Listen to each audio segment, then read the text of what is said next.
Physics N+1 हम बात करते हैं हमारा चैप्टर 3 फिजिक्स का motion in a straight line. तो इसके टोटल जो है 17 मेन कीवर्ड्स हैं।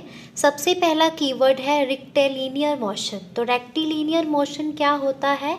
जब हम मोशन में जो ऑब्जेक्ट्स हो उनकी स्टडी करते हैं अलोंग अ स्ट्रेट लाइन, उसको बोला जाता है रेक्टिलिनियर मोशन। उसके बाद सेकंड कीवर्ड है हमारा काइनेमैटिक्स।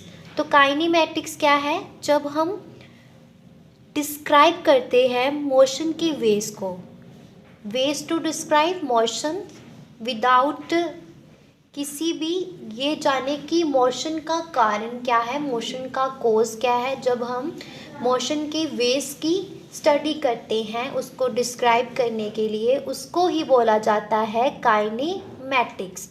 देन हमारा थर्ड कीवर्ड है रेफरेंस पॉइंट। तो रेफरेंस पॉइंट क्या है? जब हम इसको ऐसे समझ सकते हैं, जैसे हमारे पास 3 एक्सिस हैं एक्स वाई जेड। तो जिस पॉइंट पे ये 3 एक्सिस आपस में इंटरसेक्ट करती हैं उसको ओरिजिन भी बोला जाता है। उसके साथ साथ ही इसको हम रेफरेंस पॉइंट भी बोलते हैं। नेक्स्ट कीवर्ड है हमारा फोर्थ, फ्रेम ऑफ रेफरेंस। तो फ्रेम ऑफ रेफरेंस क्या है? हमारे पास 3 एक्सिस थी एक्स वाई जेड, ये कोऑर्डिनेट्स हैं, इसको हम कोऑर्डिनेट्स भी बोलते हैं। तो ये किसी ऑब्जेक्ट की पोजीशन को डिस्क्राइब करने के लिए हैं। तो उसके साथ साथ ही जब हम कोऑर्डिनेट सिस्टम के साथ साथ ही हम जब क्लॉक कंस्टिट्यूट को भी लेते हैं उसको बोलते हैं फ्रेम ऑफ रेफरेंस। नेक्स्ट हमारा कीवर्ड है path length, fifth keyword. Path length क्या होती है? डिस्टेंस को हम बोलते हैं पाथ लेंथ। क्लियर है? उसके बाद हमारा कीवर्ड है सिक्स्थ कीवर्ड है हमारा रेक्टिलिनियर मोशन। तो रेक्टिलिनियर मोशन हमने पहले भी इसके बारे में बात की है।